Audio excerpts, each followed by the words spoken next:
There is a meeting point between modern science and the oldest spiritual teachings. A place where the simple act of looking, of observing with presence becomes a creative force. Maybe you've never noticed, but your attention shapes the world. Wherever you focus, something begins to exist. Wherever you ignore, it remains as potential. It's as if each of your thoughts were a lens that chooses, among infinite possibilities, which reality will become concrete. Carl Jung used to say, "What you resist persists. What you observe transforms." And that is exactly what we're going to explore here, the observer effect and the third eye. What really happens when you begin to see with the eyes of consciousness? Does the world change? Or is it you who changes and then sees the world differently? Let's understand how your perception alters the fabric of reality and how awakening this power can change your life. But pay attention. This isn't about magic. It's about presence. It's about truly seeing, and seeing with what lies beyond the physical eyes. Are you ready to see with what has always been inside you, but has been asleep? Then take a deep breath and come with me. The third eye is not a modern invention of spirituality. It appears in ancient traditions across different cultures, always pointing in the same direction: the human ability to perceive beyond what is visible. In Hinduism and Buddhism, it is represented by the Ajna chakra, located between the eyebrows. This energy center is connected to intuition, inner vision, to what you know even without having learned it, as if it were a kind of silent wisdom that whispers when the mind becomes still. In ancient Egypt, we find the Eye of Horus, a symbol that combined protection, awakening, and spiritual power. More than just an amulet, it represented the union between logic and intuition, between the left and right hemispheres of the brain, between reason and subtle perception. In Western philosophy, Descartes, the father of rationalism, referred to the pineal gland as the seat of the soul. To him, this was where body and spirit met. Ironic, isn't it? The same man who separated mind and matter unknowingly pointed to the bridge between the two worlds. All these traditions, separated by millennia and by oceans, spoke of the same invisible point, an expanded perception that goes beyond the physical eyes. Modern science may not talk about a third eye, but it has long known about the physical structure that carries this symbolism: the pineal gland. About the size of a pea and located in the center of the brain, it is responsible for producing melatonin, the hormone that regulates our sleep-wake cycle. It's what tells the body when it's time to sleep or to wake up. But there's more.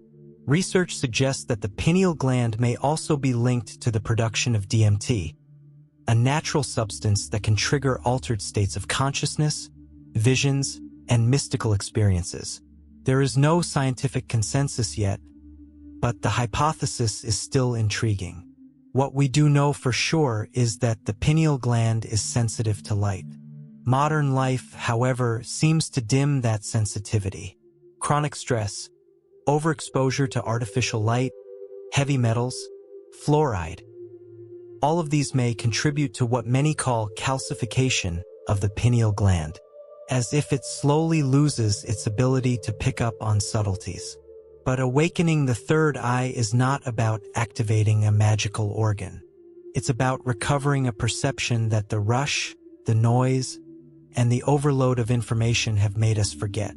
The question is, are you willing to clear the filters that dull your perception? In classical physics, the world is predictable. An object is either here or there with fixed behavior. But quantum physics changed that logic and placed consciousness at the center of the equation. The double-slit experiment is perhaps the most famous example. In it, subatomic particles like electrons, when passing through two openings, behave like waves, creating interference patterns, as if they were in several places at the same time. But when an observer comes into play, everything changes. When observed, the particles choose a single path. The act of observing collapses the wave of possibilities into a single reality. What does this mean? that the observer's consciousness influences the behavior of matter, not in a magical or mystical way, but in a measurable one.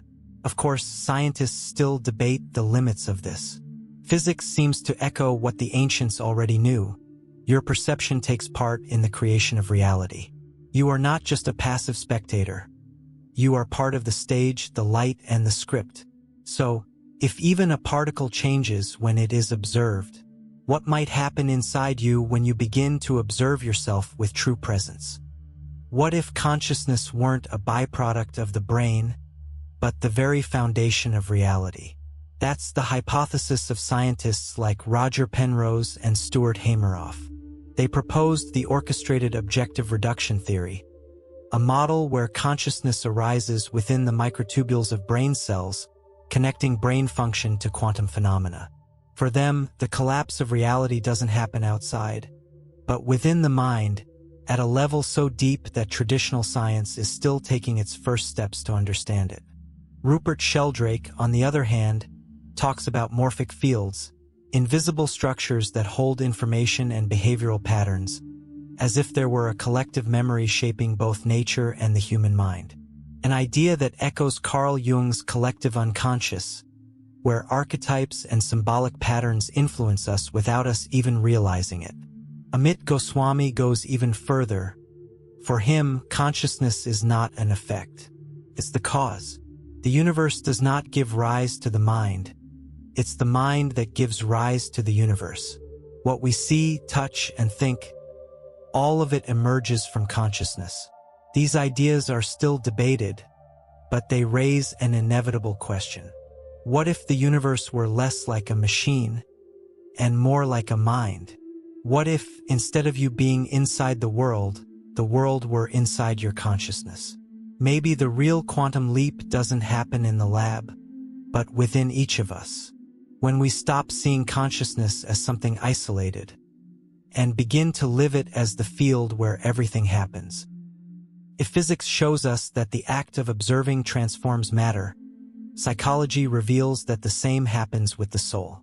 Carl Jung called this the shadow work, the process of bringing to light the hidden parts of ourselves, traits, emotions, and memories we avoid, but that still influence our behavior beneath the surface. And he said, one does not become enlightened by imagining figures of light, but by making the darkness conscious. Observing yourself with honesty is the first step toward transformation. When you become aware of a mental pattern, a recurring fear, a self-sabotaging thought, something begins to dissolve. What was automatic becomes a choice. Neuroscience calls this neuroplasticity, the brain's ability to rewire itself based on attention. Each time you observe a thought without identifying with it, you weaken an old circuit and strengthen a new one. Self-observation is not self-judgment. It is presence. It is witnessing your inner movements without fighting them, like a mirror that reflects without distortion. Have you ever tried looking inward and not to analyze but simply to see? Maybe, by doing that, you'll discover that the true third eye is not meant to see the spiritual world. It's meant to see yourself with clarity. And that, in itself, is already a revolution. Awakening the third eye doesn't require secret formulas, but rather commitment to attention and sensitivity. There are, however, practices that can ease the path, like keys that unlock inner doors. One of them is the blue flame meditation, which involves visualizing a calm point of light between the eyebrows. This practice stimulates focus on the Ajna chakra center, helping to quiet the mind and make room for more subtle perceptions. Some people prefer the violet light, a color associated with energetic transmutation, as a way to clear mental and emotional blockages. Sounds are also powerful. Frequencies like 432 Hz and 936 Hz are used by many traditions to encourage deep states of presence. They aren't magical, but they create a vibrational field that supports inner silence. And where there is silence, perception can bloom. There's also the physical aspect to consider. Decalcifying the pineal gland starts with simple choices: avoiding fluoride in toothpaste, reducing processed foods, incorporating a diet rich in antioxidants, and spending time outdoors, in contact with natural light. But no technique works without emotional balance. The third eye isn't just about seeing more. It's about holding what you see. That's why developing inner stability is just as important as any spiritual practice. It's not about opening portals. It's about creating space. Space within yourself so that perception can touch the world more clearly, without the veil of reactivity. Many people who dedicate themselves to awakening the third eye report subtle yet profound changes. A sudden increase in intuition, vivid and symbolic dreams, a heightened perception of energies in environments, and even moments of unexplainable clarity, as if they were seeing through appearances. These experiences are not the same for everyone. Some emerge slowly, like a fog lifting. Others come as a shock. Visions, insights, a sensitivity that might feel overwhelming at first. Because seeing beyond also requires maturity to handle what is seen. It's important to say, awakening the third eye is not the same as enlightenment. And it's not always comfortable. When done without emotional preparation, it can lead to confusion, extreme sensitivity, and even psychological imbalances. Not everything that seems spiritual is truly healthy. Today, there is a romanticized view of this process. In some communities, the third eye has become a symbol of superiority or hidden power. But it's not about that. True awakening doesn't separate you from others. It connects you more deeply with everything. What is revealed through the third eye is not monsters or miracles. It's yourself in layers that were asleep. Your patterns, your inner symbols, your forgotten truths. That's why, before seeking to see the invisible, ask yourself, am I willing to see what I've been avoiding? Because the third eye isn't just about seeing more, it's about seeing you. The reality you experience is, in large part, shaped by the way you perceive it. This isn't just philosophy, it's also science. Physicist John Wheeler proposed the idea of the participatory universe, suggesting that the observer doesn't just witness the universe, but actively takes part in its construction. In other words, consciousness isn't an accessory to reality. It's an essential part of it. Carl Jung, on the other hand, reminds us that the unconscious projects its image onto the external world. And when we don't recognize this, we begin to confuse those projections with reality. From this comes synchronicity, external events that reflect internal states, as if the universe responds with symbols to questions we haven't dared to ask. The line between what is real and what is subjective is thinner than it seems. There is no world out there that's completely independent from the one who observes it. There is a subtle entanglement between what happens and what you are able to see. When two people look at the same landscape, neither of them sees exactly the same thing. One sees beauty and peace, the other loneliness. What changed? The landscape or the observer? To see with the third eye is exactly that, to go beyond the filters of ego, beliefs, and conditioning, and to perceive the world without the veils that distort it. In quantum physics, before observation, everything exists in a state of superposition, multiple possibilities coexisting at the same time. Nothing is defined until something or someone observes, and that act of observing causes reality to collapse into a single manifestation. Consciousness, then, is not just a spectator. Chooses, collapses, transforms what is possible into what is real. But there's an essential detail. It's not enough to simply look with the eyes. The intention behind the gaze is what truly shapes what manifests. If you observe life through fear, you tend to collapse scenarios based on defense and scarcity. If you observe with openness and trust, you tend to collapse paths more aligned with your potential. That's why so many spiritual traditions insist on emotional alignment as a prerequisite for any kind of manifestation. It's not enough to want something. You need to feel as if you're already living it. to teach the body the flavor of the future you wish to create. In this context, the third eye is not just a spiritual symbol. It is the lens of consciousness that chooses which reality will be collapsed.